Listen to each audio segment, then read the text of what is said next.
It is 2 p.m. just about. Funny enough, my watch says 1:59, but the machine says 2 p.m. So it's 2 p.m. and it's Sunday, so it must be the Sunday service, and you are welcome to it. It is yet another Sunday. I missed last week, sorry, but I did upload a podcast from the week before this morning. So if you go over as far as Podbean or onto iTunes or any of those places, you can find the podcast for the Sunday service 2 weeks ago. And missed last week because last week was a bank holiday here in Ireland, so we had lots of other stuff to do. We're back as normal today, so thank you very much for joining in as per usual. Hopefully you guys over on the Facebook page are going to drop in very shortly. Here's James has landed. Andy McAfee has landed as well, here to moderate your comments and keep you all in line, which is always good. Today we're trying to start talking about Christmas presents and things that you buy for motoring people. Here's Smurf and Brian Cullen and Snazzbot and Cross. They've all dropped in as well. It's really good to have you all here. Thank you very much for joining us on the Sunday service. If you're listening to this on playback, poor you. You should be listening on live. New video will be out in a couple of days. I put out the Ford Focus one recently, Ford Focus, which everybody said was like the only critical review of a Ford Focus. I wonder why that is. It wouldn't be anything to do with buying advertising all over the place, would it be to do with Ford? And also put out recently, what was the last video I put out? I forget now, that's terrible. I put out a video yesterday. Oh yeah, it was the Mini Countryman, of course, with the tent on the roof, which is good fun, filmed during summer. I have another summer one that was filmed somewhere June, July out in the Curragh, with the Citroen C3 Cactus Aircross or whatever that thing is called. That's going to be out in the next couple of days. So Pat O'Reilly's here, David Gunning, good man. You're all good, you're all brilliant to be dropping in this quick and starting to chat already. Keep it coming. Make sure you click the like button on the way in, because the like button lets YouTube know that this even exists. But of course YouTube forgets that small channels exist, and I am, believe it or not. I know it may seem like I'm not, but I actually am a small channel on YouTube. One of the big ones in Ireland, but not one of the big ones in the world. Mick Mulcahy has just dropped in as well, and Mo Carey, our regular commenter, is here as well. What is the best car review of 2018? My car review is the best car review of 2018. So there you go. That's that problem solved, isn't it? Depends what you're into, of course. I have found another YouTube channel recently, an American chap. He seems very over the top, but good nonetheless. He's a mechanic, and I can't remember his name. Hold on now. I'll find it on his way. Scotty Kilmer is his name. It's worth it. I don't know him. I've never left a comment or anything on his channel. I've just started watching his videos the other night. He just shouts at the screen and tells it like it is. Although he is very biased towards Toyota and Lexus. But that's okay, because that's what he owns. So there's Kevin Connellian. Connellian? How do you pronounce that, Kevin? That's a good last name. It sounds very Irish, but I'm not sure how to pronounce it. The crack today is, of course, talking about what we buy for Christmas. Now, we can talk about what we buy for our other halves for Christmas. So maybe you're buying for someone who is not a motoring person and all you can think of is motoring things. But also the people who are out there who are confused about what we do and what we like when it comes to car stuff at Christmas, and what you can buy for Christmas for car gear, you know. Now, I was in a charity shop the other day, and while I was there, I always get in charity shops. I always look in the book section because I like a good book. But one of the things I did find very quickly was Richard Hammond's book called As You Do, right? Sorry, Richard Hammond, if you're watching this or you hear about this on a replay. This is from 2008, and you can see it was $14.99. It says here in Eason's first. Then on the back it says €17.80 in Eason's as well. So I'm not too sure how that works, right? But I got it for a princely sum of €3. It's actually not that bad. And I bought a Clarkson book while I was there as well. So you can buy all. What's the Clarkson one? Where's that one? Give me a look at that. Come on, be back in the side. Talk amongst yourselves. Right, here we are. Look, Clarkson, Driven to Distraction. Now, the thing about the Clarkson books, this is only £2, and it's really only worth £2. It looks big, right? But actually, if you read the Sunday Times, what happens is he takes all of his articles from the Sunday Times and wraps them up into a book. And so you get the review kind of thing at the top here, and it's the article from the Sunday Times. So if you've read it, sometimes I remember getting one there before and read through it, and I'd actually seen a hell of a lot of them from the newspaper. It's only a few of them. Where were you? People are asking questions already. I asked you about him a month ago, and you said, I know Scotty Kilmer. Yeah. Scotty Kilmer. He's funny, man. He is funny. I haven't watched all these videos yet. He seems to be on a lot of videos. It's like 7 days a week. There's a huge amount of content coming out of the guy. But he's really good. You have to get into the swing of him after a few minutes. But he's actually pretty good. Now, he's a lot of subscribers, 1.5 million subscribers. And some of what he says is incorrect. So some of what he says is talking from a mechanical perspective rather than talking about the car as an ownership detail or how you're going to own it. Most mechanics deal with very old things because they can keep old things running. So if you're into the kind of second-hand car vibe, it's pretty good. If you're into the new stuff, maybe not so much. More curious is, what do you think of dash cameras in cars? I think they're really good, beneficial, but they also work against you in the event of a collision. So if you find that the collision was your fault and you have a dash cam and you use it, you're using it against yourself. You can be proven that you're speeding. There's things you can prove. Now, if everybody has a dash cam in the incident, it's very good, right? So it is definitely worth your while investing in one. Don't go cheap on them. They're useless. The cheap ones are useless. The resolution is crap. Nighttime things and all just won't work out. So spend a bit of money on them. And I'm talking about €200 or €300 here. So this is not a cheap thing to be buying. But if you're getting one as a present for Christmas, if you're thinking of buying one for someone for a present for Christmas, definitely invest in a good one, because the cheap ones that you get in Aldi and Lidl are absolutely rubbish. They're rubbish. They only work sometimes. They're going to end up in a drawer. I have one. There's one in a drawer there.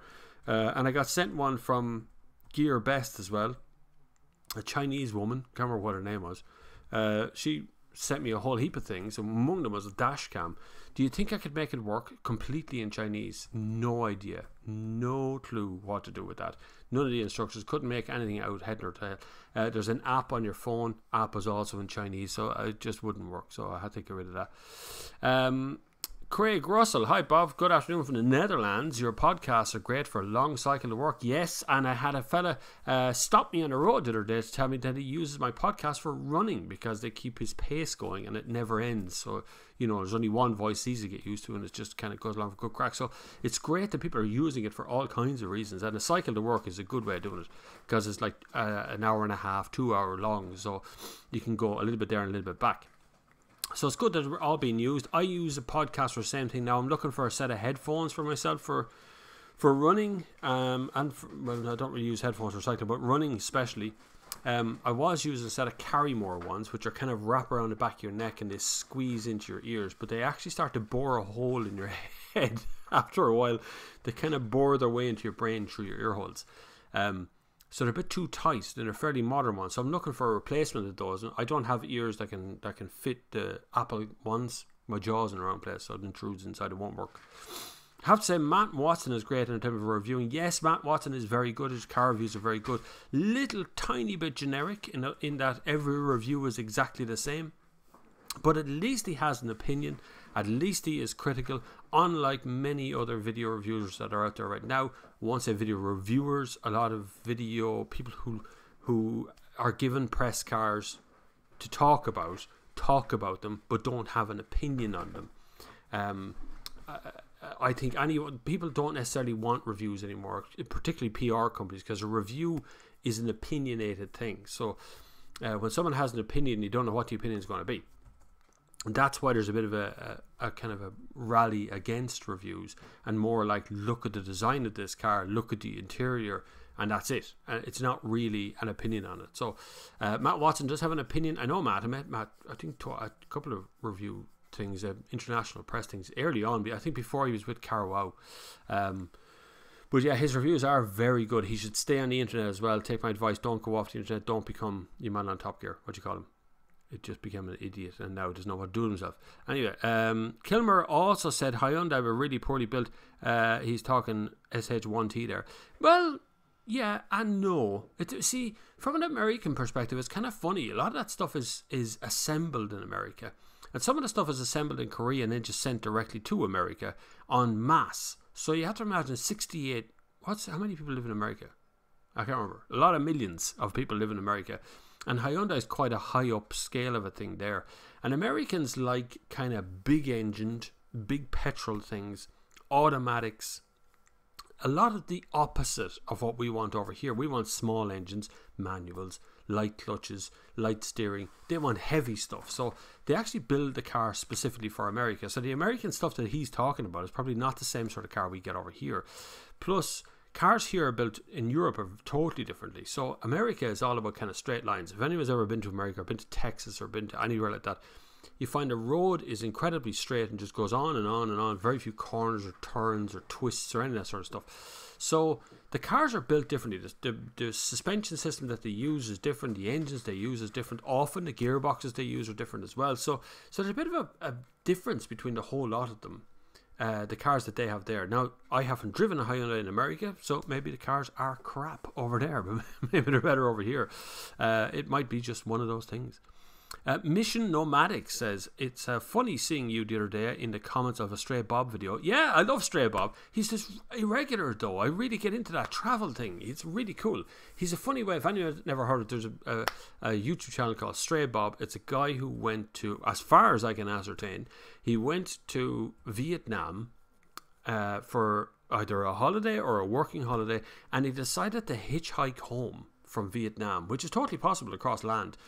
And he's gone via the stand, so around the kind of bottom of Mongolia into Kazakhstan, Uzbekistan, and places like that. And he's on his way back. Now, I know he's already back because he posted a video out of sequence from somewhere in Europe. So he made it back, but like there's like a month that he hasn't done the thing. And most of the filming is done in the wrong format. The editing is formatted weirdly, and then he renders out in sort of 240p. But it's totally watchable because it's just an observer look at the world. So, Stray Bob, there's a second YouTube channel, which is nothing at all to do with cars, by the way. There's some interesting looking vehicles in it, right, but nothing there for car reviews. There's a substantial aerodynamic hit for roof boxes. It's certainly not the sole reason for the poor efficiency of the Mini all-4 plug-in, but it's much more noticeable for EVs. Efficiency is more noticeable in EVs, not just due to people noticing the range more, but also because of the combustion engine heat rejection, which is 60% of your fuel consumption, so impact is comparatively big. It's that, see, the biggest problem I have with that Mini one, it was a PHEV, which I didn't really want to mention too much in the video because it's just a car. You can't keep... It's like flogging this dead horse. Oh, it's electric, oh, it's a car, it's a thing. It has to be usable as a car. And the first thing I noticed straight away was driving home in that Mini, it started to use fuel and it never ended for the length of time we had it. I just seemed to be racing between petrol stations or constantly trying to plug the thing in to get power in it. Some of that had to do with the aerodynamicness of that thing on the roof, which was bolted on, by the way. There's quite an effort to try and get that roof box off. So it wasn't really a lifestyle thing that you just kind of take off and you feel like you can throw it back on when you like. It was really heavily bolted on. It just drove me nuts. I love the tent yoke. I love the idea of being able to drive wherever you want to go, kind of a sort of an off-roadery car, and being able to park up basically anywhere and have a snooze if you like. But there's better cars and there's better equipment out there to be able to do that in, rather than that BMW Mini, and really expensive as well. More Kerry, how often do you cycle? At the moment, I haven't cycled very much recently because I'm getting back into running, because in 3 weeks' time I have to do another half marathon, which is called a gingerbread run. It's on in Portarlington. Is it in Portarlington? Yeah, my wife is over there. We're doing it in Portarlington. Myself and my wife are running in that one. We run it every year for the last 3 years or 4 years or something like that. So I've been doing a lot more running than cycling lately. But when I was cycling and doing the Ring of Clare with Skoda, which is 165 kilometers, and then we did the Meath version of that as well, which was 150 something kilometers, I think. I was going out basically every day. So every day at least for an hour, if not an hour and a half. And then on Saturdays I'd go out for maybe 3 or 4 hours and actually do as many miles as I could possibly get in. It takes a long time to do the miles. Tamagotchi, that's a great name. That's a good username. I like that name, Tamagotchi. Hi Bob, was in Audi dealership recently and they tell me you can no longer get a 1.4 TSI A4. It only comes in 2 litre now due to WLTP. This will cost more to tax. A step backwards, I think. You're absolutely correct. It's a step backwards, but it also is the fact that that Audi And no car company really did enough work to get themselves ready for WLTP. Everybody knew it was coming in September this year, and yet none of them did a thing about it. There was no education process. There was no SIMI coming out with a lovely little video explaining what WLTP would do to your car. And so what they've done is they've just eliminated certain engines and certain cars. So like the Mini Cooper or something isn't coming to Ireland. The VW Up GTI isn't coming to Ireland. They'd be just catastrophically expensive. Remember, we have VRT as well, which also drives the price of our cars up here. But WLTP now has taken away smaller engines. It also is driving people into petrol engines, which are higher CO2. And so our CO2 emissions are going up. How does a camera microphone work? Well, you just attach a mic by cable into the side of the camera if you want. Never use the onboard mic on a camera unless you're right on top of it and there's no wind. Always try and use a decent exterior camera mic. They can be a bit expensive, but you only buy them once, really. But how it works is just sync up from the outside. I use an external mic sometimes as well in my videos, so I often have a second zoom mic sitting in front of me on the dashboard that captures the entire sound inside the car as well as a mic that's on the camera, so you have both. Ian Purser says, I love Matt. You should tell Matt. Matt is on the other channel. Ricky Finney says, hi Bob. 50 people watching, 12 likes. Come on people, there's 55 people watching. Hit the like button, please, if you wouldn't mind, because all that does is tell YouTube that this is going on. So it allows YouTube to go, oh, look at that. That's happening. I better send more people that direction. That means more people come here and watch this live stream as well. We're 16 minutes in, you know. Hopefully we'll get a radio show at some point in the near future as well, which you'll be able to all tune into. Derek Meads. Hi, Bob. Have you ever come across a Renault Talisman? I have, but only overseas. You only see them... You generally see them in Spain, usually a bit more often than around here. It's like a saloon version of a Clio or something. It's somewhere between Clio and Megane, around that size. Bigger version of Megane GC, I suppose. Nice looking car, though. Do you think they make the right decision not selling it here? Launching a new car when it's not new anywhere else is really difficult, right? So if you want to come to Ireland, like Ford has done with the Mondeo Hybrid, right? So they've had Mondeo on sale here the whole time. Then they're bringing Mondeo Hybrid. It's been on sale for like 5 years in the US. None of us are surprised by this, and it didn't really launch. You know, it's kind of like, oh, it's there. You can drive it if you really want to, which I will be driving in a couple of weeks.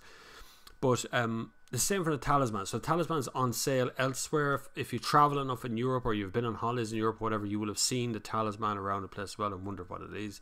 It is a little bit weird looking car as well, and the name is very odd. Talisman is like, you know, a lucky charm or something like that. It's kind of witchcrafty thing. So I'm not too sure to go down with here, but it is a clever looking car. But then that's what Dacia does here. You know, Dacia has some really oddball cars. So have a look through their list. David Gunning, what is one of the best or brand of car you like that you wish they sold in Ireland? They pretty much sell everything here. There's nothing particularly that you go wild. I mean, there's some top end sports cars like Lamborghinis or whatever. It'd be great to have on press release here, but there's nothing really that would be on sale worldwide that I can think of that I wouldn't want here or would want here. You know, we had Dodge, we had Chrysler, we still have Chrysler, although they don't sell any cars anymore. It's a Lancia here. What else is there? That's it. Lancia would be nice if they'd ever make a car that anyone would want to buy. Why anyone would want to buy a Lancia, I don't know. Nice. They used to be nice years ago. James Dunn. Hi Bob, interesting opinion you gave on ugly cars a couple of weeks ago. Tida, Rexton. What about the Chrysler PT Cruiser? A boat anchor in my opinion. Regards, Jim the bus driver. I knew a person who had a real desire for a Chrysler PT Cruiser. The PT Cruiser is, what is that underneath? Is that a Fiat Bravo or something? It's something really oddball. The chassis and the engine and things. It's all Fiat as far as I know, or something. But the PT Cruiser, look, it looked kind of unusual, a little bit old-fashioned, a little bit kind of, you know, retro style to the whole thing, but a catastrophic car. Everything broke in that car, and it'll continue doing that as well. Chrysler make crap cars in America usually. Only their top-end stuff is anything even useful. And the Chryslers we get here are Lancias. you know, it's just rebadged. It's the Lancia over there, so it's just called Chrysler over here. It's the only difference. So, but the PT Cruiser will be a collector's item, I bet you, in the future, because it's rare and it's unusual and it's different. So if you get a minded one, you know, it's something you could put into a garage and just leave there for a few years, and it probably might go up in value eventually. All the car makers were hoping to push back politically against WLTP and the associated rules. They didn't want to waste money preparing for something they hoped wouldn't happen. Yeah, and that's the unfortunate bit, is that WLTP looked like it kind of crept up on car makers and took them by surprise. Like they didn't want it to go ahead. But the political climate is very much against diesel. Now, it's only against diesel because Volkswagen cheated. But not just Volkswagen. They weren't alone. Bosch aided them in that as well. So it's very much against diesel because people feel that diesel is poison. But actually, it's the diesel cars that are on the road now. If you look at an EU6, very modern diesel, the current crop of diesels that we have, you could stand behind that and you can't smell it. There's no sound, no nothing. They're totally different engines from EU4, EU3, which are big stinking yokes that are in buses and trucks and stuff. So we have to move away from them. It's not just modern cars that come out now that must obey this WLTP. It's cars that are 10 or 15 years old is the biggest problem. But there is a drawback. So I have a Kia Sportage this week, right? Now I like Sportage, but that comes with a new 1.6 litre diesel engine that Kia put out. And it's got 115 horsepower, and lads, it feels like it wouldn't get out of its own way. It's really sluggish and annoying. You just change from 6 to 5th to try and do anything. It's a pain in the ass, and that's an offset of WLTP as well. And the fact that has come on the back of the fact that we have to lower the horsepower to get the emissions down as well. So that's also a problem. What do you think of Renault cars? Renault make good cars. They seem to be pretty good. The last one I had there, which was I had a Renault Zoe. I like that yoke. That was pretty good. Bit small, but pretty good. We had the last of a Renault Megane, which it wasn't for review. It was supposed to get a Duster and didn't get the Duster. It got a Megane for a bit, but it was an outgoing engine, so the engine didn't exist anymore. But I actually quite liked driving around in the Renault Megane. That was alright. I don't know longevity. I don't know in 5 or 10 years time whether you'd still be driving that Renault. I don't know. Renault's never really had longevity cars. How many like Lagunas do you still see on the road? If you think about longevity of car, how many of them do you still see going around the place? Darden Ikis says, I love your videos, please keep up the good work. I will. Greetings from Kosovo. What a place to be watching the Sunday service from. Congratulations on watching it from Kosovo. Hopefully you're going to be still watching all the videos in the near future as well. It's time for a drink of water. By the way, you can support the Sunday service if you want to. There is a list of links down below in the comments if you're watching this live, of course. If you're watching this on podcasts, there is some, I don't know what it picks up though. On the Podbean one, there is a list of links there as well. But you can go to PayPal. bobflav@thenextgear.com is my email address, and go in there and do it that way around. So whatever way you want to do it, it'd be great if you could support the channel. It's always good. Hello Bob, says Charles Penteracosta. That's a very difficult name to say, Charles, but I'll leave it at the first one. Hello to you. Mark, hello Bob. Any opinions on the new Seat Ateca 300 horsepower? Came across it on CompleteCar.ie. Looks interesting to say the least. First of many to come, he thinks.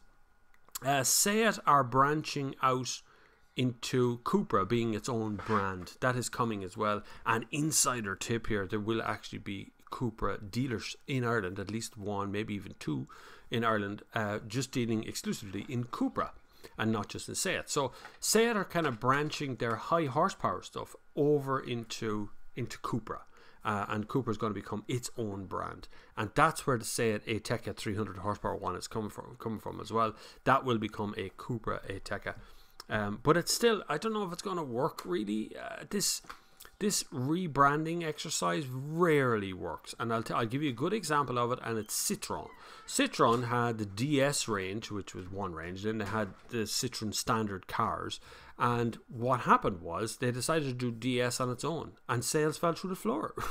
So that didn't help, did it? And so I never think that separating out a brand, that's happened multiple times over the years as well, where car companies have tried to separate out a brand to make this other brand.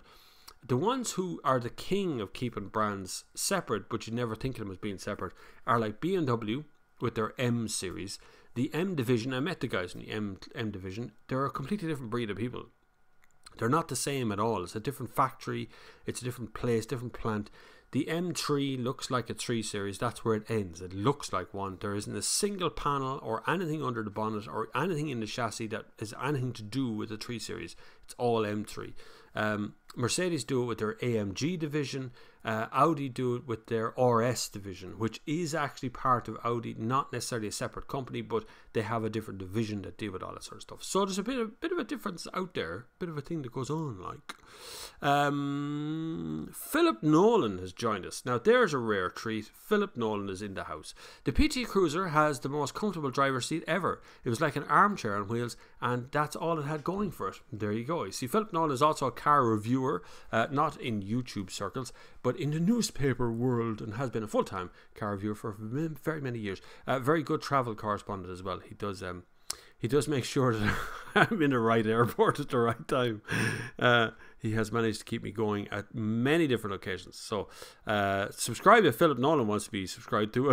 I don't know if he does or not. Well, I lost my place there. Alan Quinn. Hi Bob, I never thought I'd say this, but I love the new Suzuki Jimny. Isn't it really pretty? Now, hold your horses till we see it on a wet Tuesday in Dublin, as I always say. However, I don't think Suzuki are bringing it to Ireland. A mistake. What do you think? Suzuki are a conservative Japanese company, do conservative cars, and all of a sudden they come up with something that everybody wants a bit of and wants to talk about, and I think they may have just lost their nerve a little bit. Plus, not a competitive market for Suzuki. They don't have a massive amount of dealerships here. It's on a very small scale, really. They don't even have, at this stage, there isn't really even a Suzuki Ireland, so to speak. Their PR and their press and stuff all comes out of Suzuki UK. Almost all the invites we get here for launches and all are done in the UK. The odd one here happens in Ireland. And sometimes the UK guys come over and meet us over here and join in. But that's when it becomes a bit fun, when the UK lads come over here.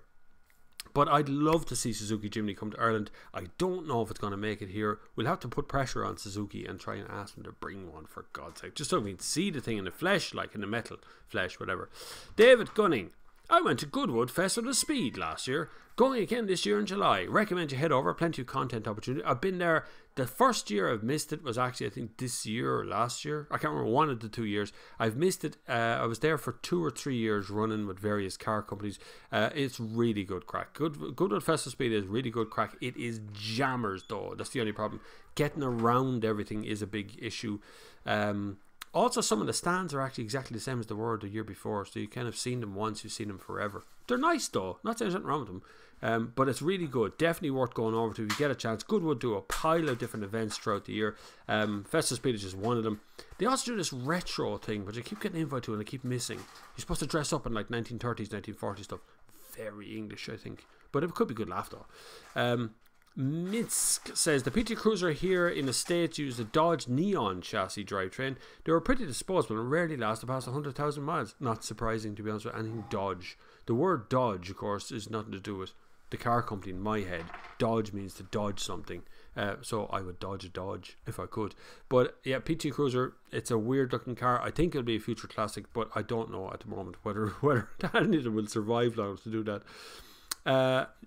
I can't pronounce your name, but he says, hello, I just bought a Fiat 500C. Well done. C, that's the Fiat 500 convertible one with the clothy roof.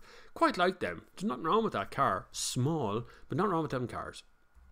Charles has donated money via Super Chat. He's given €2. Good man. Hi Bob, what do you think about the BMW Grand Tour? Grand Tour? Is that the 5-door, the 2 Series Grand Active Tour? Is that the one I'm talking about? Or is it like the 6 Series Grand Turismo? No, what's that one? Grand Coupe. Which one is it? Let me know.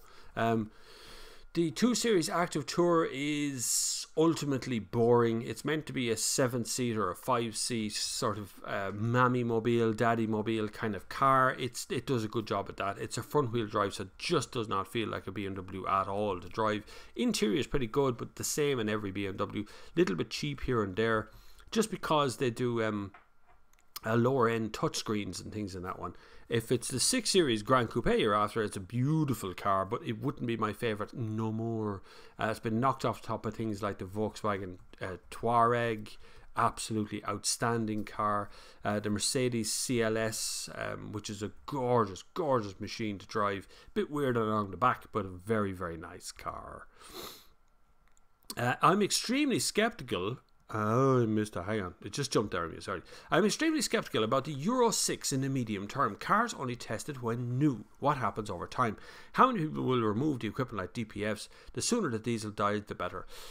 Yeah, but what happens? How do you replace diesel? It's pretty hard to replace it. It really is. I'm talking in a commercial sense. Now, in the home user sense, I have no problem replacing diesel. I could definitely have electric cars at the door right now, no problem. I talked to a man yesterday, or was it yesterday or the day before, who bought a car used and then suddenly realised that the car had some problems with it. He brought a mechanic, found out the DPF had been drilled out, so the centre of the DPF was gone. So there you go, that's the end of your emissions thing. The DPF doesn't work at all. So there is problems with diesel for sure. We're aware of the problems with diesel, so I suppose that might change over time. But I'm extremely skeptical of diesel and petrol as a future of fuel. But in the short to medium term, it's going to be quite difficult to replace them in a commercial sense of things. James Dunn, Bob, the Sunday service get together. Let's do it before Christmas. Any thoughts? All right, yeah. Well, we set a date. Sure, why don't we just set a date for the get together? We're going to do it here in Portlaoise because this is where an awful lot of meetups happen in places like Midway. If anyone's ever heard of Midway, let me look at any. What's the Sundays? Oh yeah, okay. So we have the 11th, the 18th, and the 25th are the next Sundays that are on the way. Or the 2nd of December. How about the 2nd of December? How would that sound? So if we just now pencil this in your diaries, right? So there's 58 of you here. Mark this out. The 2nd of December, 2018, full physical meetup of us in Midway in Portlaoise.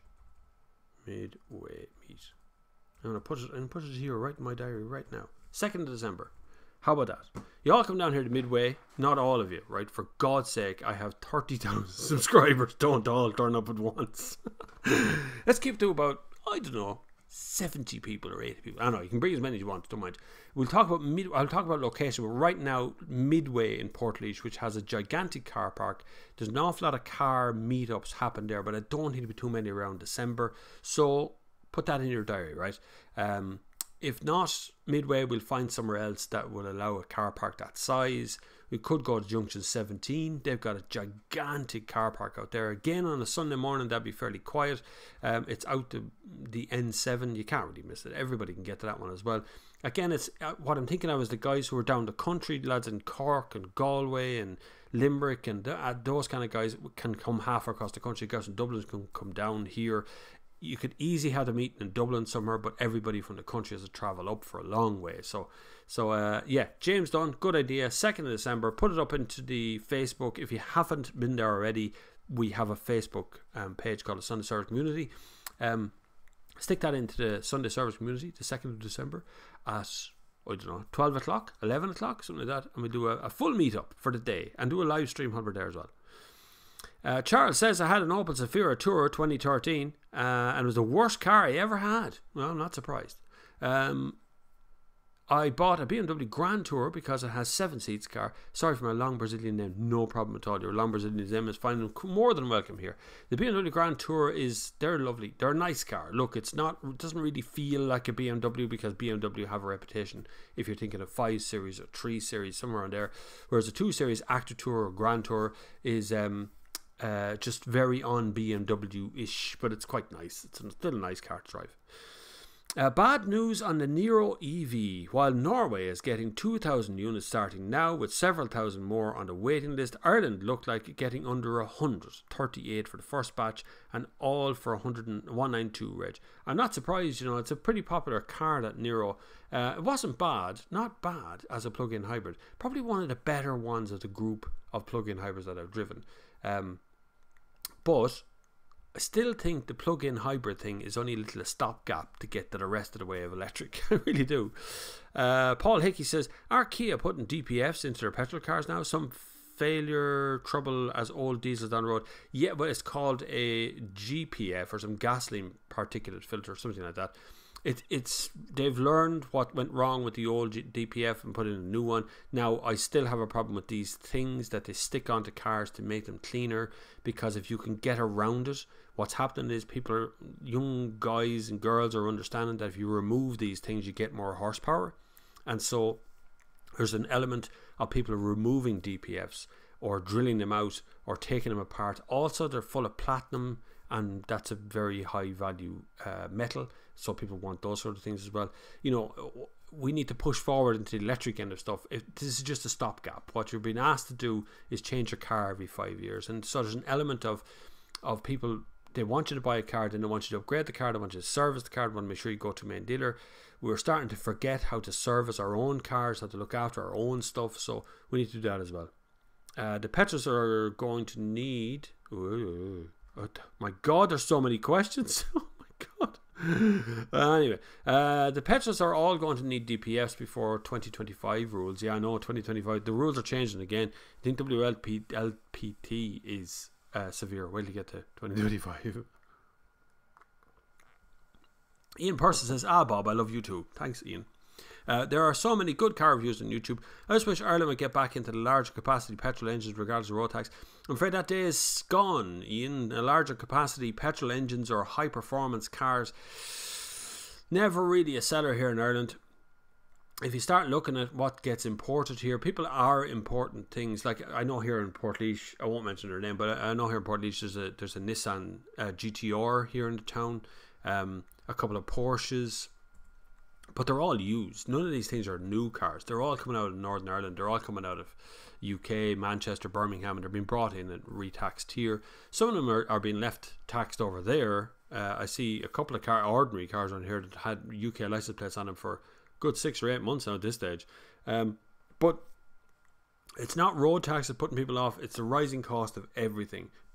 Like, to insure tax and fuel anything useful, anything big, it's just getting prohibitively expensive. And it's not even getting there, it's gotten there. It's already expensive to do anything with a car these days, and nobody wants you to go near the thing either. You know, when it comes to servicing, you try, I tell you what, have a shot. I've looked under the bonnet of a Nissan GTR. Have a look under the bonnet of a Nissan GTR and tell me you could even get the grips with the idea of how to service that car or where to begin with it properly.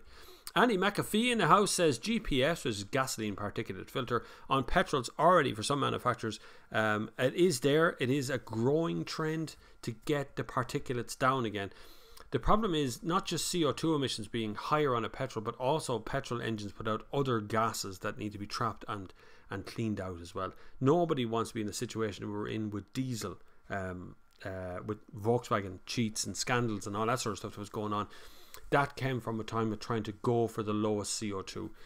I actually remember before Volkswagen were caught, I think about 2 years before, a fella in, what company was he with now? I think he might have been with Citroen or Renault or somewhere. Anyway, he said to me the CO2 emissions from Volkswagen diesels were impossible to achieve. And yet they all managed to achieve them without cheating. I wonder how that happened. Like, they all managed to get down to sub 100 grams of CO2 anyway, without cheating.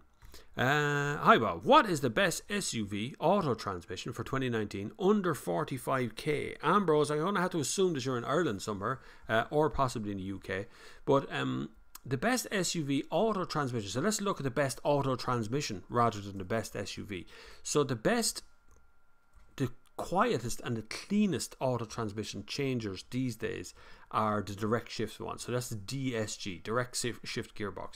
Volkswagen, Audi, Skoda, Seat, they all use a version of DSG at some point or another. There is now DSG these days is quite an old-fashioned thing. So if you look at what's in the Volkswagen California, that's old style DSG. More modern ones have this electronic shifter in them as well, but makes them even quicker and quieter. So that's why the rev counter goes from like 2 to 1, and it just doesn't blink, and it's done.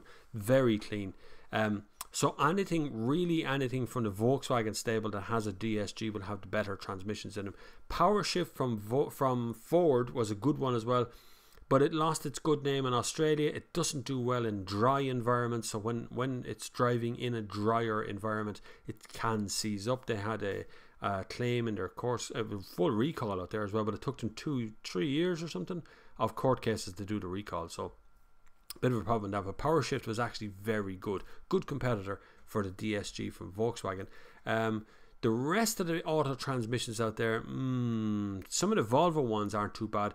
If I was looking at a good car right now, probably slightly out of your price range, but if you're looking at the Volvo XC60 or XC40, either one of those, good automatic transmissions in those. XC40 is one of my favourite cars this year without a shadow of a doubt.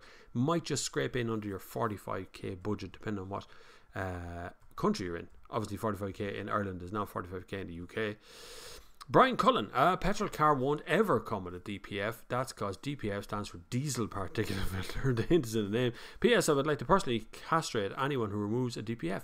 Yeah, I know, especially when you're cycling or when you're running and you smell a Ford goes by and then another Ford goes by and that one smells entirely different from the one that went by a minute ago. One has got a DPF, the other one hasn't. So that's why there's a difference in smell.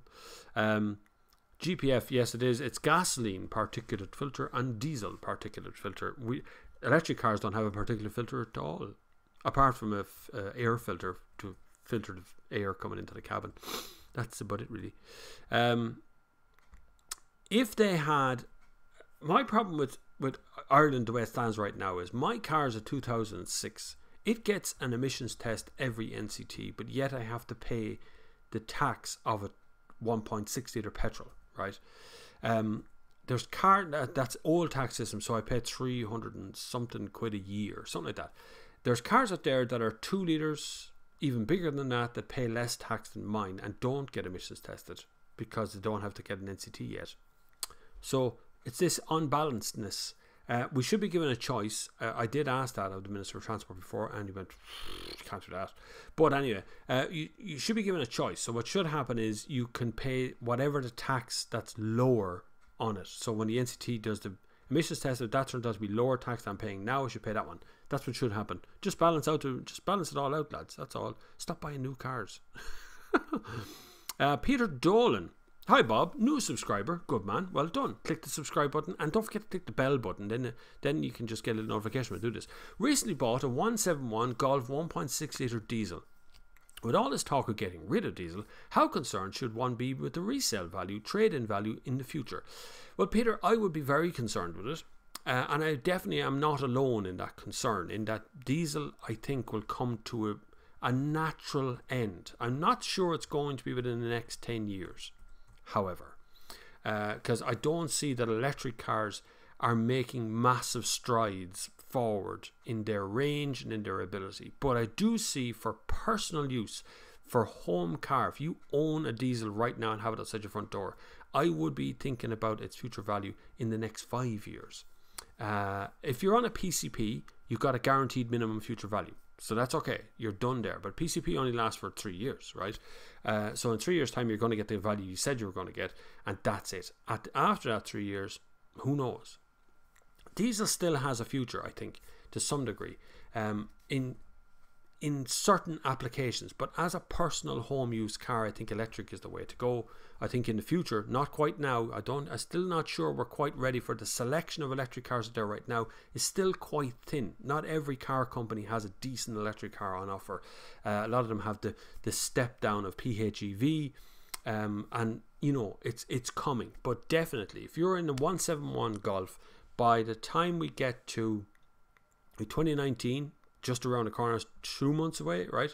2020, 2021, then 2022, 3, 4, 5. Once you get to 2025, if you still have that Golf, I'd say that's going to be just kind of the end of diesel right there. We're definitely going to know more. At the moment, no one knows really. No one's quite aware of where diesel's actually going to land and what's going to happen in the future. Until 3 or 4 years from now, when we see what car companies are going to bring out, we won't know either. That's the problem. But I think we'll always have a diesel car, to some degree anyway. But don't panic, you still bought a good car, right? It's a 1.6 litre diesel VW Golf. It's not like a bad car you bought. It's a good car. If you hold on to it forever, you will always be able to put diesel in it. Eric Rochford, the Mini with a tent on the roof looked fun, but a bit too much money for a slightly compromised car. Not even slightly compromised, very compromised car. It's very small and had very bad fuel economy. As far as I know, it doesn't have great fuel economy even without the roof box. But the fact that you got a gigantic roof box roof didn't help. Hi Bob, took a first test drive in the Kona EV yesterday. Great car, great range, but no way does it feel like a €37,000 car, and that's after the VRT rebate, etc. Too dear in my opinion. You're absolutely right, Darren, 100% sure. Electric cars are way too expensive at the moment. They are riding you with the price of that. You know, at €37,000 with €10,000 taken off it in grants. So there's 2 grants that an electric car gets. $5,000 off the top, and then another $5,000 off that again for SCAI grants or something like that. So what Hyundai is trying to tell you is that that car that you drove yesterday is a €47,000 car, which sounds ridiculous when you think of what you're going to get for 50 grand out there. You could be in an Audi, you could be in all kinds of yokes out there at the moment in diesel and petrol for that kind of money. Now, what needs to happen is the government need to stop granting. We need to show electric cars that they're full value instead of granting them the whole time, which is what's been going on all along. There was always a $5,000 grant, but now there's another grant on top of that again. And if you buy an electric car for a taxi, so if you're a taxi company right now and you decide I'm going to buy an electric car, you basically get that for free. Do you know that? The grant system off in the taxi at the moment is gigantic. So, you know, if you're in the taxi business, you'd be crazy now to look at getting an electric car at the moment. John O'Malley says, Bob and I'm in work until 6 p.m. I should be doing an extended service today, so I need to keep going till 6 p.m. do I? I don't need my voice to put up with that. It takes me a good 48 hours to get over talking straight for 2 hours, so I don't know if that'll work. But what do you work at, John? Where are you now? What are you doing? What's going on? What kind of job? How do you manage to have a job that you do on a Sunday that allows you to be able to listen to or even watch the Sunday service? Can I get a job like that? You get paid for just sitting there watching someone else do it? Not how you could do that. Could you get paid to do something like that? That'd be good crack, actually, wouldn't it? My wife is nodding furiously over the car and going, yeah, I get paid to sit there and talk for 2 hours. Not what I do here. You could pay me. You could. You just do the little clicky, linky thing down below there and go over to PayPal, or you can do it on Super Chat as well. You just take that little $sign thing that's at the bottom, and that's Super Chat. Darren, they stripped a bunch of equipment out of the Irish Kona EV. The UK Kona EV is better value. Yes, and we discussed this a couple of weeks ago as well, that there was like $9,000 cheaper or something on the UK website for a Kona versus the ones you get in Ireland. So buy it in England. Now, in fairness to Hyundai Ireland, there is a very strange thing that goes on there. They make their own specs and everything. It's very weird here how it works. The spec that you get in Ireland on a Hyundai is not the same spec you get on any other European version of Hyundai. They do their own specs. So the price is weird here. The Nero EV is the same 67 kilowatt battery as the Kona, not the PHEV. Though, because of better aerodynamics, despite being a bigger, heavier car, it has a few extra kilometers range over the Kona. So now, Nero EV, yes, of course, not PHEV. John Carney says, hi Bob, what's your opinion on the ESB charging for charging your EV on the street? Any ideas, will there be a premium for charging on the street as opposed to charging at home, keeping up the good work? Good man, John. John, you can subscribe to John as well. John actually teaches driving. I know John. We've met many times. Used to be in the car industry as well. But anyway, charging on the street for the ESB, they should have done it to begin with. That's the thing now. I'm always of an opinion that going from zero to charging something is far harder than just starting off charging something. So if you're young and you're watching this and you're thinking about being a journalist, or you're thinking about getting your name out there, building your brand and all that crap, right?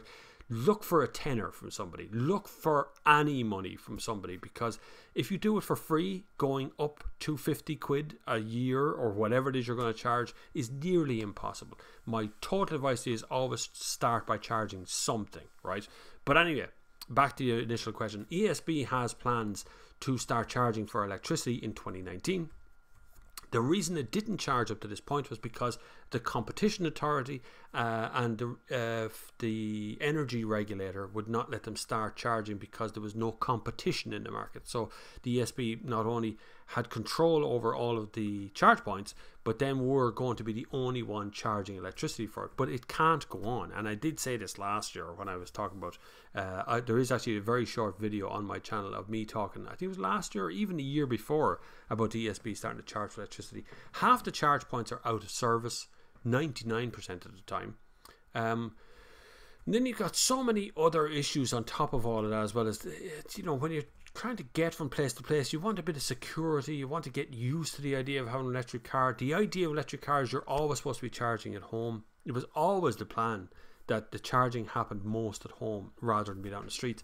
But at the same time, the free charging people have been ripping that off. The local train station here has one charge point out the front of it.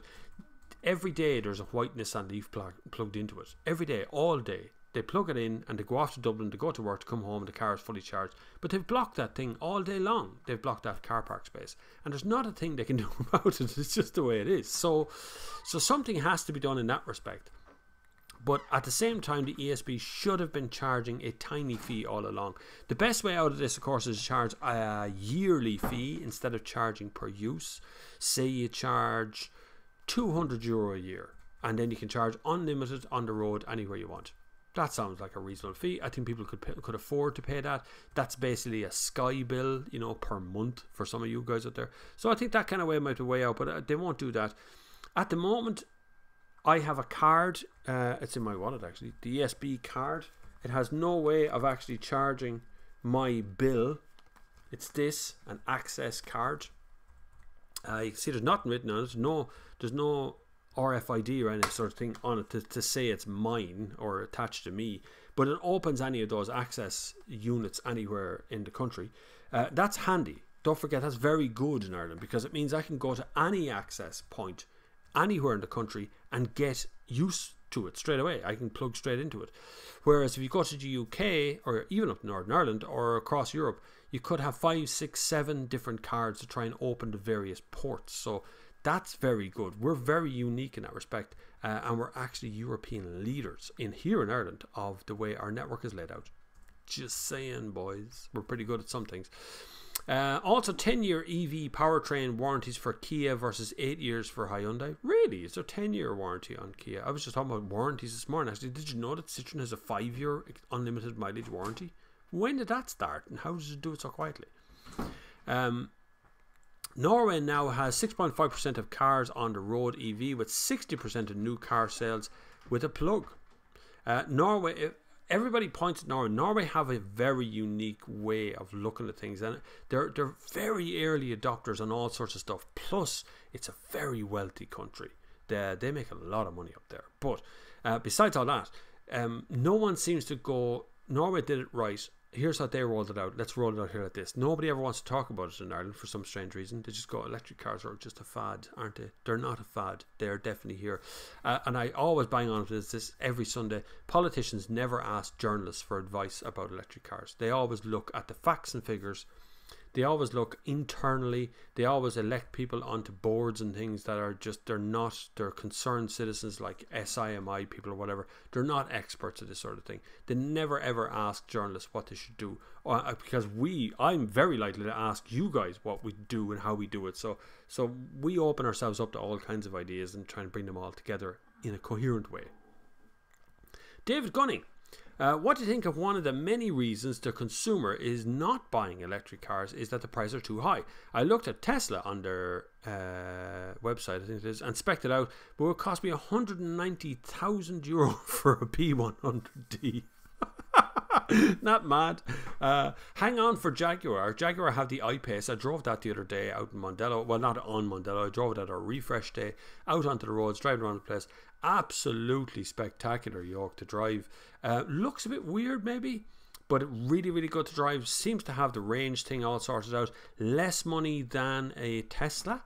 And it's coming from a car company, a real car company, not an IT company that makes cars. An actual car company like Jaguar and Tata, which is the parent company. But You're absolutely right. Electric cars are too expensive. They will maintain that expensiveness for a while because lithium ion is a really expensive thing to pull out of the ground, and batteries are not cheap. Funny enough, the drivetrain on electric cars is cheaper than a petrol and diesel car because you don't have to worry about gearboxes and, you know, that sort of thing. So it should technically be around the same price as a petrol car, but it's the price of the batteries that is driving it up because car companies don't really make the battery, whereas you'll find that car companies do really make the ICE engines. Where were we? John O'Malley. Bob, is there any good reason we can't use a hybrid system like the Prius? No, there's no good reason. Prius is very good. You get about 70 miles to the gallon out of Prius. Last time I drove it was incredibly economical. I think it would go on the smell of petrol. But it still uses an ICE engine. So for the most part, the Prius is probably the cleverest of the one. They're the most experienced in the hybrid range. So it spends the least amount of time with the engine on. But still, it has an engine. It still has an internal combustion engine, which means that you're still going to be going on that same route of not getting off the petrol station mill and not lowering the CO2 emissions. So a Prius does a good job around city, but once you get out into the open motorway, a Prius tends to start fading a bit. It tends to just start using its petrol engine all the time. So it becomes this problem of just driving a 1.8 litre petrol out on the motorway. Although it does support using an electric engine, but that's more of a low speed thing. So if you live in a city, Prius is pretty good. I don't know if you've ever seen, the most popular city that they're sold in is LA, Los Angeles. If you ever look at Los Angeles traffic, right, have a look. You see like 8-9 lanes across and it's all crawling. That's where Prius wins. It just wins because you can just crawl along to that. And if you won't run out of electricity, it'll just start the petrol engine and it'll go on that way. David Gunny says, I think I'd rather an Aston Martin. You're absolutely right. Why would you spend 190 grand on a Tesla car? They're not even that good. I mean, they're not that good to drive even. They're all right. Like, they do a good job. They shone a light on electric cars and hybrid cars, but they didn't really step up to the mark with the way they drove, the way they go, the way they stop, start, the build quality, that sort of stuff. Whereas you will get that. You could go tomorrow and buy an Aston Martin V8, maybe V10 for that kind of money, and you're going to get a car that's going to be a definite future classic, total collector's item. It will depreciate like a firework, but all of those cars do. Sorry about that if you have a sports car. All those sports cars do devalue very, very quickly. Cormac is here. Afternoon, Bob. The new Corolla hatch. Will you be driving it? Will ya? I don't know when though. I haven't had anything from Toyota to say there's a press car even on. Had an email from Toyota Ireland, and the Luna 1.2T looks like it'll be coming in at almost 28 grand. I wonder if WLTP is causing that. Yeah, it is, unfortunately. Anything petrol, anything old fashioned and petrol now is absolutely hammered out of it with the price to do with WLTP. And we're only seeing the brink, we're only seeing the bare edge of the price increases from WLTP. Some of that's been deferred to next year, so you're only looking at about 8% up. I think you'd be closer to 28% by this time 2 years from now, when they stop deferring what WLTP is doing. 28 grand is a little saucy for a Corolla hatch. I mean, come on, that's like, wow, what happened to the cheap car for everybody that the Corolla used to be? That's how it got sales in this country. Everybody owned. I owned 2 bloody Corollas over the years. Both of them saloon one, a red one, and all of them second hand, by the way. It was 1988 or 89 or something for my cars. Great cars, totally reliable like a clock. You could fix them yourself as well. Although I did have a warm issue when the first one I had, a red one. If you tried to start it when it was warm, it wouldn't start. It was the choke. The choke remained stuck open when it was hot. You have to wait for it to cool down and start. Replace that with what's called a Weber unit, which puts a manual choke back into it again. And I'm probably talking Swahili here for some of you out there, because most of you won't even heard what a choke is, let alone what a manual choke is. So that's how I owned that one. And then I had a white one after that, which is an 89, and that one worked like a clock. Never had a problem with that at all. Sorted in the end. Made money in that trade, actually. But great cars, but 28 grand sounds saucy enough now for a new Corolla. John, the average consumer sees the sticker price. I've saved €25,000 euro in running costs over the last 4 years in my i3. A P100D is a high-end car, 90 grand starting, is comparable to the Model S competition. It's right, it's very hard. The problem is we have a different language in electric. And even I find it hard to grasp it. So we're used to saying things like MPG, miles per gallon. Even though we don't work in miles per gallon, we work in litres per 100 kilometres, right? So, and yet we'll say MPG still. And we converted over to litres per 100 kilometres years ago. I find when I write reviews for certain newspapers, they ask me specifically to do an MPG as well. So I have to convert the thing because MPG in Ireland, in countryside times, people don't understand what the other one is. So people want that. They still desire that thing as well. So the changeover is very gradual, and the change to electric has to be done in a way that people can understand what's going on. So saying a car is 100 grand today, but you're going to save 50 grand over the next 3 years doesn't make a lot of sense to people in their heads until they start doing it. We need to lower the price of electric cars to get to a reasonable value without a pile of grants on it, because the grants are distorting the used car value prices. And we'll continue doing that as well. Brian Cullen: if someone needs an idea for their Christmas present, Bob, can I recommend a can of WD-40? Oh, that door. You're dead right. WD-40 on the door here next to me. But you know why we don't do it? Because I can tell from no matter where I am in the house what door has opened from the creak it makes. And plus, if you oil up a door and the door isn't absolutely spot on level, it'll close itself. You know, when it just kind of slowly closes like a ghost afterwards. But yeah, if you want to buy me a WD-40, that's fine. Send me WD-40. I'll put it on the door. Peter Dolan is an incredibly generous man. Thank you very much, Peter, who has donated money through Super Chat. Sounds deadly as a super chat, but you can do the same if you want to click that little dollar sign that's at the bottom of the screen there. Well, I see a different screen than you lot do.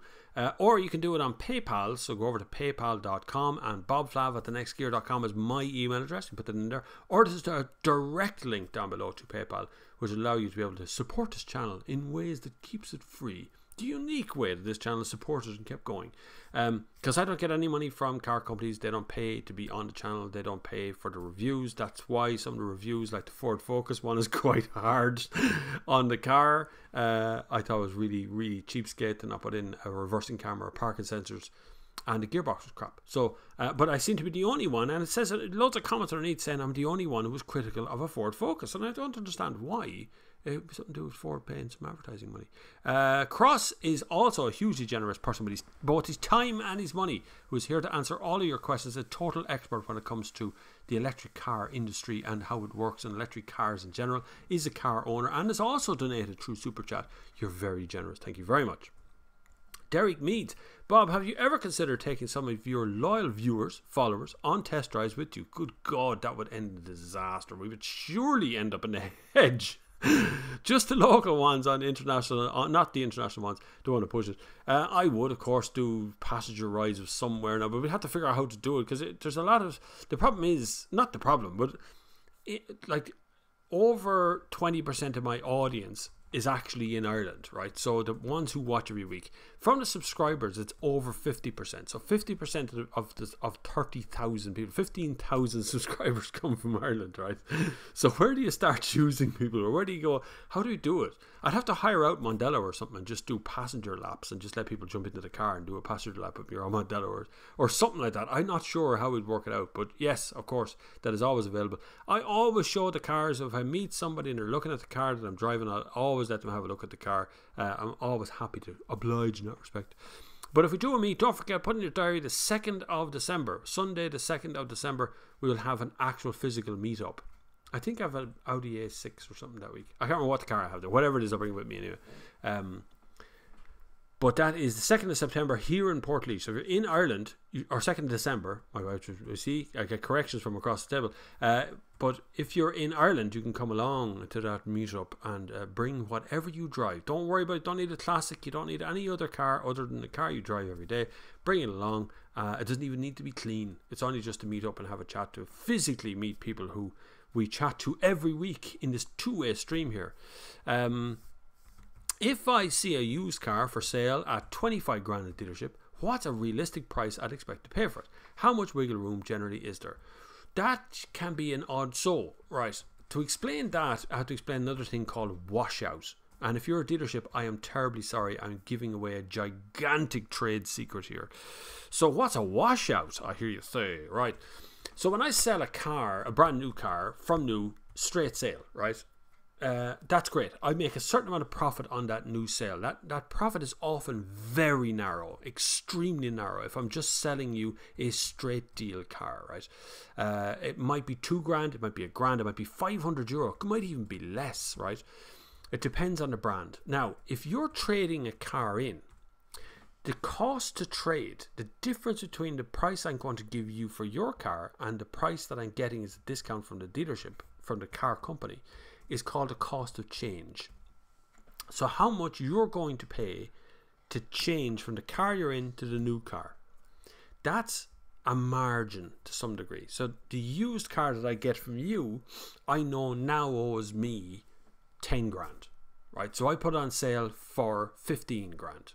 That's 5 grand, but that 5 grand won't go, I won't get a commission off that 5 grand yet. What happens next is you trade in a car, you give the cost of change here 7 or 8 grand, but I know I had 5 grand on that there to move on. That's called a washout. That moves on to each car all the way through. Usually most dealerships would do it every 5 sales. So every time the 5th sale of a car is the 5th washout will wash out to that person. Or the first straight sale. So the first time the car washes out is sold straight out. Now, what can happen is the real problem here is if 2 salesmen get involved in the washout, this causes an effort, right? So immediately the washout is in half. So if a salesman comes along and sells a car, he's part of your washout now. So everybody's getting a cut out of that washout. That's a real issue for them. But so if you're looking at a used car in a dealership for 25 grand, you don't know what the car actually stands the dealership. That car might have cost them 25 grand. It might have cost them 5 grand. It's hard to say. There might be a huge washout in that car. I worked in a dealership once upon before. I sold a Lexus IS 200 and the washout in that car was €25,000. That's how much the car was left. The car was actually on sale for a lot less than that, but it was 25 grand of a washout on it, and I sold it. So the commission on that was a percentage of that sale. So you don't get 25 grand in your pocket, obviously. But you have a potential, if you do enough of them washouts, you have potential to earn quite a bit of money. And the longer you work in one dealership, the higher the washouts tend to become because you're more aware of them. So it's worth looking out for. But generally, wiggle room easily. If a car's on sale for 25 grand, if that dealership can't wiggle in that 5 grand mark there at the top of it, then they're probably not doing their job very well. There's always wiggle room for a straight sale. Dealerships are always keen to try and get a straight sale over the line. So, just depends. Most dealerships do actually want you to trade something in though. So just bear that in mind. So if you've got a trade in, always bring it along. But always be aware how much those things sell for. Hey Bob, Seat are definitely a poor man's Alfa Romeo. What do you think of that statement? Says Kay Hewitt. I always said to Seat when I met them in Barcelona in their factory, I always said, why don't you become the Alfa Romeo of the Volkswagen group? Why don't you just go for it? Like really go after that kind of brilliantly designed, beautiful car, but actually have German reliability built into it, all wrapped up in a Spanish, what do you call it, maracas sort of feels the whole thing. Really go after it. They never wanted, because they never got the budget, never got the money to do it. They still are. The Cooper brand is becoming that. I only see doom. I really do only really see doom in the Cooper brand being its own brand and Seat being a separate brand. Seat is largely supported by the Spanish economy. If you fly into Barcelona right now, every taxi in the place is a Seat. Every single one of them. They're all the kind of 5-seat weird looking white things. It's massively supported by the Spanish economy. Seat Cupra as a brand doesn't really stand on its own. You often have to explain to people what Cupra means when you see Seat Leon Cupra. It had a great name attached to it, but they've killed that themselves. They actually removed the word Leon off the back of the old Leon and just put the word Cupra on it. So they were already on the Seat Cupra thing. Now it's just Cupra. What do you call a Leon Cupra now? Do you call it Leon Cooper or just call it Cooper? I don't know. Anyway, it's going to get confusing. But Alfa Romeo, you're right. Seat should have went full bore in at Alfa Romeo and go after him. Alfa Romeo is on its knees as it is, so they might as well do it anyway. Should I tell YouTube that I'm only getting charged €4.06 sent for sending €5 super chat. I think they have a bug with handling US accounts paying euro. That's what I think the problem is. They've always had this bug problem with super chat, and they seem to have a lot of problems lately that they've just generated all on their own with super chat. It seems fairly straightforward, but it's like when you click super chat, it gives you the option of how you want to pay and where you're going to pay it from and what currency. Their currency conversion thing seems to not understand. That's how much money they make per day, though, so I wouldn't worry about they just make that in a moment of time, so I'm sure that little tiny bug isn't going to bother them too much. Darren says, hi Cross. See, there's people talking to one another now. How reliable is the i3? Is it the REX range extender one, 60 or 94 amp hour? I'm really tempted by the i3, but there's more available secondhand. My own opinion of the i3 is I hate the way the front doors have to be opened to open the back doors. The car itself is actually really good. I love that it's made from recycled materials. The whole manufacturing process is actually brilliant to watch. When you look through the whole thing, it's like recycled donkey jackets go into the dashboard, and it's really, really clever stuff that goes on. Getting them second hand, ooh, that could be tricky, alright. No, I don't know if people are around long enough really to be that many of them second hand anyway. You probably get one in the UK. I'm sure there's been a few around. If you can, the range extender in Ireland was really expensive. I think it was like a $5,000. It's basically a little BMW motorbike engine in the boot, and you only hear a little putter down the back when it starts up.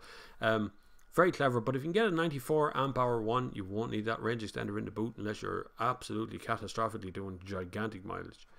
There's £10 has come in from somebody. John O'Malley, come on, John O'Malley, thank you very much for that. That's another super chat one. You can support the channel as well if you want. Do the super chat down the bottom, or you can go over to PayPal and do it from there. It's just as good, man. Where was I? Damien, never did that. Second ever. Oh yeah, so Cross is filling us in. He's done a second ever service coming up in January after the NCT for his BMW i3. He's done over 100,000 kilometers in it and has saved a fortune according to himself.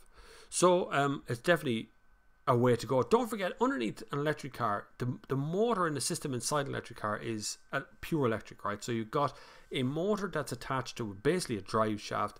The drive shaft turns the wheels. That's really all of the moving parts that's involved in the electric engine bit. But the rest of the car, the suspension, the brakes, the track rod ends, the tie rod ends, the rear shocks, the everything, that's all coming out of a normal car, right? So all that stuff still has to be serviced. You still have to get your brake pads changed, shoes if there are shoes on the back of it, the shock absorbers, you know, the body work, the lights, all that stuff. That's all standard car stuff that's in it. So you still have to get those kind of things done in the service, but the electric engine stuff needs to be checked every couple of years as far as I know. And you can buy off Amazon, you can buy a fault code reader. It's about 25 quid. That hooks up to an i3 and you can get the fault codes, so you can tell how many batteries are still running inside the car. It is totally possible to get there as well. Darren Fye, no way, very interesting. How are the tires on winter? Just having a conversation amongst themselves. Just let that conversation happen there on the way. That's an interesting tip from Cross though. The tires are expensive on the i3 and they wear very quick. That is true. That is true. All electric cars will, because the torque is quite high, and often they're very low resistance tires, which means they are designed to be a little bit harder than normal tires, and they'll wear just that small bit quicker. Wizard Dom, hi Bob, did you test drive the new 64 kilowatt Kona EV yet? No, I didn't. Hyundai Ireland are probably caught right now trying to figure out why it's €8,000 more expensive in England, or more cheaper in England than it is here. Buy it in England. No, I haven't tested it, but it's set to be good. Generally, what I'm hearing from most people is it seems to be pretty good, but it is just another car adding electric thing to their car. I wouldn't look. If I was buying a brand new electric car right now, I would wait 6 or 8 months. I'd wait till kind of 192 point. There is a lot of electric stuff on the way. There's a lot of stuff going to happen in the next budget.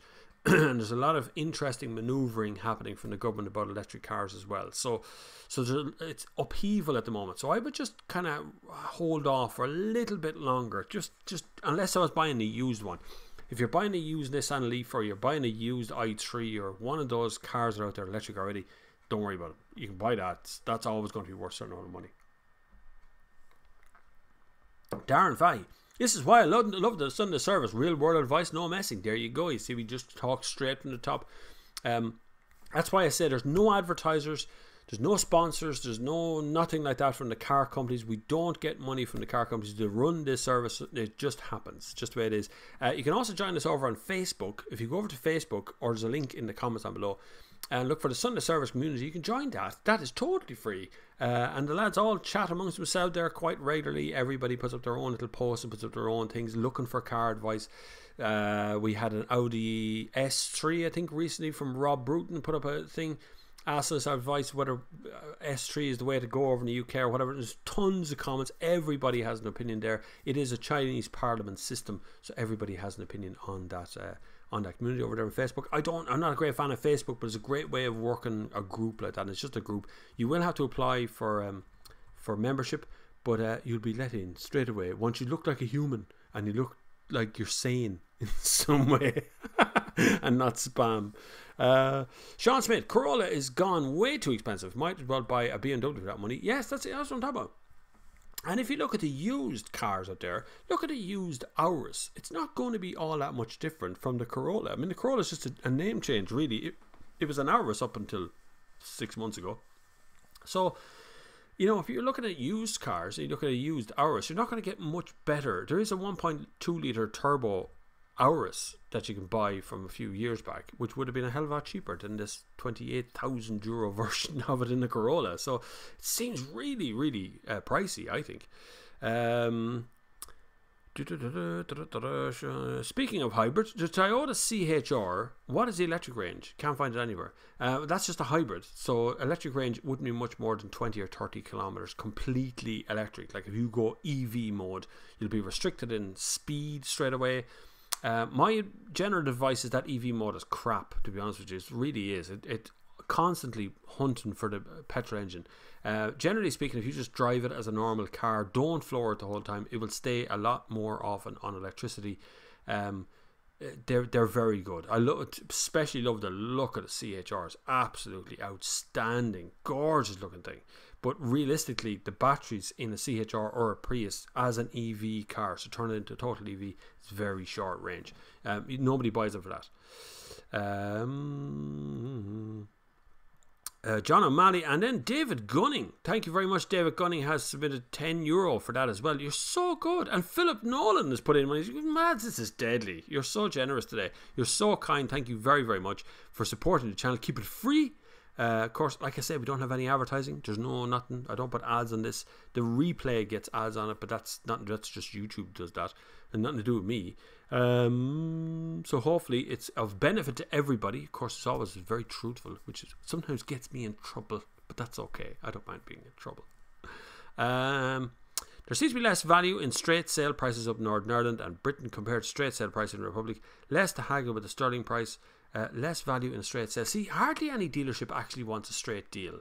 So there's two good reasons behind that. One is no dealership wants an empty forecourt, right? So no dealership wants to open the door one day and it's just all new cars out the front. There isn't any used cars because people just drive and buy the dealership, see used cars and come in because of it. And so nobody wants that straight deal, constantly cars just going out in a straight deal. They want trade-ins because the trade-in gives them another chance to sell a car, which is a second car all the time. So there's always that element of wanting a trade-in on top of what you've already got. So the value you find when it comes to a straight deal out there often is misleading. You often get better value when you're trading something in, anything in. Just don't do, what do you call them things when they do, in the give you money off them. It's like these kind of benefits in kind or bonuses or whatever off top. But don't get confused by that. You always want to deal in the cost to change. That's all you want to hear about. You look at a car, the car is 20 grand. Look at your car and ask him what the cost of change is. If he says the cost of change is 10 grand, then your car's worth 10 grand, right? You want to pay 8, you want to pay 7, you want to pay 6. Just talk about the cost of change. Don't talk about the price you're going to pay for your car. How much are you going to give me my car? That's not the way to talk. How much to change? That's all you want to know about. That's all the dealerships ever deal with. In their head, that is. Dennis O'Hare, what would be the value of a 1995 Ford Scorpio and would it be worth keeping as a vintage car? Don't sell that. Hold on to that.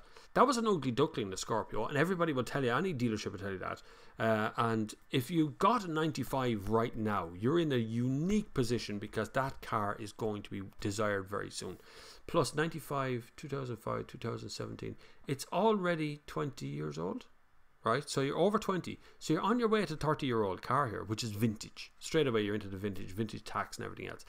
So if I was you, and if I could afford to do so, I would put that 1995 Ford Scorpio up on bricks, somewhere where the tyres aren't touching the ground, and just leave it there for a few years. That thing is just going to continue to go up in value. Ugly duckling cars tend to be worth a lot of money in the years after. So once they've stopped being ugly duckling, to become cool again. And a Scorpio will definitely be one of them. Weird back in that car. I actually had a Scorpio on my wall at home in the house. That's true. I used to go to the local dealerships in Kildare town, Fitzpatrick's mainly. He's still a dealership, mind you, Fitzpatrick. I used to go on dealerships and I'd take their catalogues. As a kid, you go in and take a Ford catalogue or a Vauxhall, whatever they were selling at the time, and I'd go home and I'd cut out the catalogue page and I'd stick that in the wall at home. Sounds real stupid and innocent now. I don't even do proper catalogues anymore like that, but that's how I used to get my fix on for cars every week. Ian Lawler says it'd be great if Nissan moved to Ireland because Brexit is possible. Whoa, you mean the boys over in Solihull? No, I've been in the factory, Nissan factory, Solihull. Lovely guys. God, they're lovely people over there. They made me tea in the canteen, which is really nice. But it's a lovely factory. I think you can do it as a public visit as well. I think you can actually visit the Nissan factory in Solihull. They're a great bunch of guys. There is thousands of people employed in that, and the downstream jobs from that factory. I mean, around the edge, when you come out the front and you see that there's shops everywhere. You know, there's little shops, there's places, that everything. It's just the downstream jobs like that would be huge. But we used to manufacture cars in Ireland as well, not to the level of Solihull, but we used to manufacture cars here too. You could move Nissan here or some part of Nissan division. Whether it would work for them, I don't know. Being stuck out here on the little west coast of the whole of Europe, trying to supply cars back to England that way is a difficult one, but we need to do something for them for sure. Brexit is I mean, every car company is freaking out now at the moment about Brexit because it is going to have an effect on all of their sales and exports. Car companies are natural exporter importer, you know, companies. They spend all of their time exporting things from their home country or importing things into countries here. So it's the natural problem that they're going to have for sure, that Nissan's going to be in trouble with. More likely to move to Germany or France or be closer to the supply chains. That's what I'd be thinking as well. Jaguar Land Rover is moving some of the research and development back to back office stuff in Ireland. That's true, yeah, because Jaguar Land Rover have been developing chassis and suspension engines and all sorts of stuff here in Ireland for years, particularly on the west coast. You regularly see the camouflage cars coming off the ferries to go down driving the west. Porsche also do a gigantic amount of suspension and handling development here in Ireland too. So there is an element of getting stuff out of the country that they're doing it in, so that's nice. Philip Nolan says I have to get myself a pint after all the talking. Thank you very much, Philip. I will indeed, and have it in your honour. I'll probably see you tomorrow, actually, in Paris. I suppose wishful thinking, says Ian Lawler. Loads of people are subscribing on YouTube. Thank you very much. Love the show, Bob. Thank you very much, Ian. You're very kind. Jaguar Land Rover's autonomous driving research is moving to Shannon. That kind of software stuff moves easily. Heavy industry, not so much. The transport costs would eat all the margins. Yeah, and there's loads of other development stuff that's been going on in Shannon, in Cork. There's actually bits of dashboards being made now for Volkswagen down in Shannon as well. There's bits of chassis and suspension system being made in Kerry by another company, and there's some software stuff that I heard the other day has been made in Kilkenny or somewhere around Kilkenny for the car industry as well. So there's an awful lot of stuff moving into Ireland, but it's mostly techie stuff, not physically bringing a car over here or bringing millions of cars over here and trying to get them back out again. That's a bit tricky. Most of that will move into France, Germany, Spain, where they can drive it, or where they can put it on a truck and just drive it there. It's always good. Dennis O'Hare says thanks, no problem. Sean Smith, Toyota and Honda are still manufacturing in the UK. They're all assembling things or manufacturing things in the UK at the moment, but there is gigantic moves to move bits of their operation into other districts to get out of this Brexit thing, because the uncertainty around how the tax, export duties, import duties is going to work after Brexit is causing heartbreak for every car company. Not just car companies, more than car companies. A massive amount of importers and exporters don't know what's going to happen next. And that's causing huge problems across the entire universe of Europe at the moment, and further afield as well. So if you start looking at how things come in from the US to Europe and how things come in from the US to England, all of these things cause a problem when it comes to Brexit and how it's going to land. And we are the problem as well, in that if you land something in Ireland, you can get it into England by driving to Northern Ireland. So would I vote to leave or remain? I don't live in England, so it's very hard to answer that question on behalf of the English people. I don't live in that environment. My logical brain says remain is the only option for them, because the single market, the way the market works, the way exports and imports work throughout Europe, and England has been semi-part of that for a long period of time. The difficulty of unplugging from Europe means that Ireland loses its biggest customer. Almost everything that's manufactured in Ireland is exported to England, or the US, which is the other part of it, or Europe. But England is number one. And England's biggest customer is us. Almost everything that's made in England goes over to Ireland at some point or another, or vice versa, gets around from Northern Ireland, whatever, but it gets here. So there's a giant connection between Europe and England, and I don't think they thought that through so well. So it's for me, it's remain. I would certainly wouldn't go down the leave route. I think leave is just a dangerous point. But remain maybe with stipulations. Remain maybe with more control over certain aspects of it. I'm not talking about borders here. England already has controls over its borders, but they didn't seem to want to exercise that.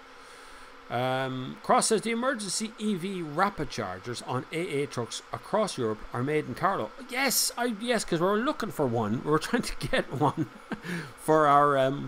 We had a refresh day for the Irish Car of the Year, which the announcement for Irish Car of the Year is next week. No, this week. This coming week. This Thursday night is the event where I have to get up on stage as the chairman of the group and award Irish Car of the Year from all the journalists who voted. 34 journalists this year. So I have to do the award thing, the ceremony bit of it. So that's going to happen in the Gibson Hotel, I think.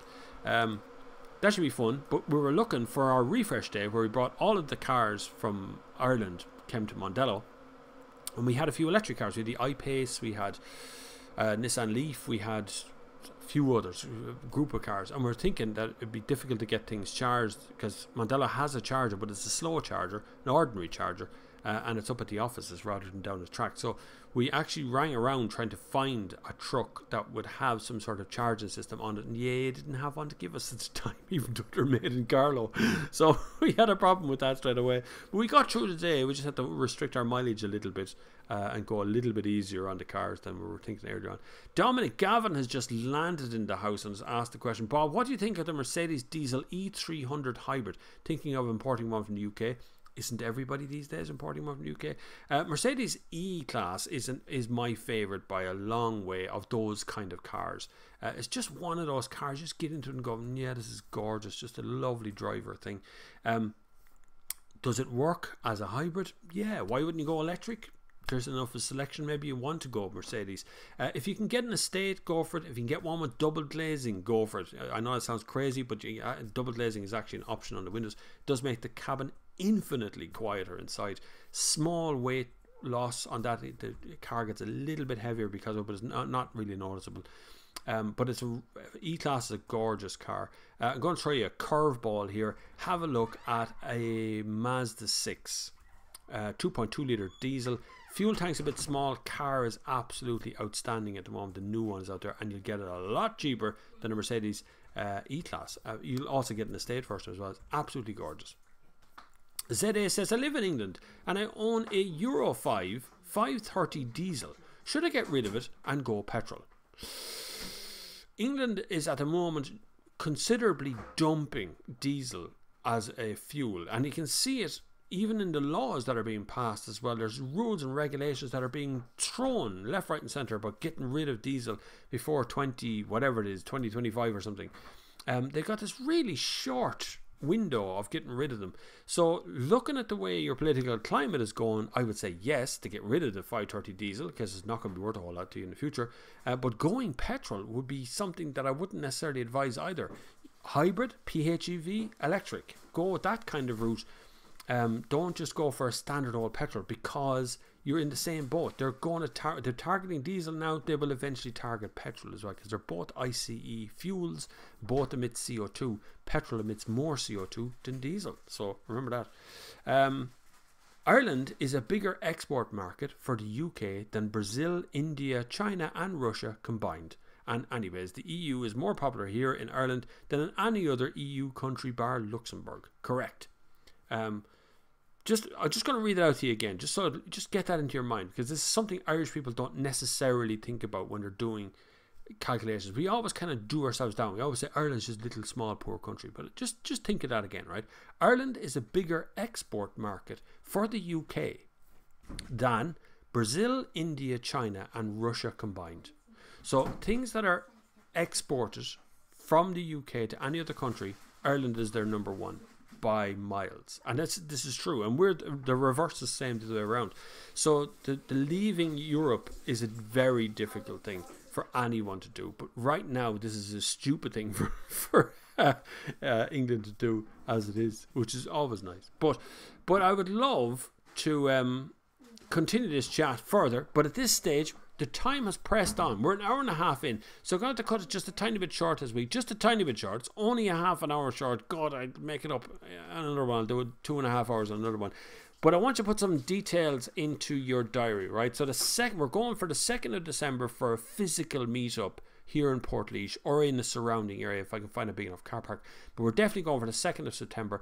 We're going to put the detail of that onto Facebook. So on our Facebook Sunday Service Community Facebook page, go over and join that. We're going to put all the details there of the actual meetup, and we'll have a meetup separately from the Sunday Service live, and then we'll see if we can do an actual live stream as well. I'm going to see if I can get permission from somebody to do the actual meetup rather than just 100 cars turning up one morning in Portlaoise, which could get out of hand, because although Midway is quite big car park, it's not that big. But we'll see what we can do. John O'Malley is giving out to me already because he's on until 6 p.m. and it's only 3:30. Ooh, come over to our Facebook page and comment over there, and the lads will continue chatting to you over there as it is. If you can subscribe here, and there's a little bell beside the subscribe button. I don't really like asking people to click the little bell, but what the bell does is when you click it, it notifies you when I upload a video. So not just when I upload a video, when the Sunday Service goes live and I click go live, that little bell will alert you on your phone that this is actually happening. You won't miss it, right? You can rewind this and have a look at it again. This also comes out as a podcast over on Podbean, but you can get it on iTunes, you can get it on Android, you can get it on... Someone said to me it's on Spotify, but I can't find it on Spotify. But it's supposed to be there. Podbean are telling me it's on Spotify as well, so it must be putting it out somewhere. So you can get it there too as a podcast, and hopefully you'll be able to get this very soon as a radio show as well. But that's in negotiations at the moment about the radio show part. It may or may not happen in the near future, because I've had a lot of interest over all of a sudden about this radio show thing. But hopefully you have enjoyed today's Sunday Service, and hopefully you will join me next week for the next week of Sunday Service, which will be next Sunday at 2 p.m. GMT in exactly the same place. For the moment, we're going to create a new channel for it in the near future. Hopefully I've given you all the information you wanted to. All the straight talking has been brilliant. If you can help support this channel in any way, like PayPal or Patreon, there are links down below. If you can give anything, whatever it is, it's always incredibly welcome. Hopefully I will see you next week. Until the next time, I will see you on the far side.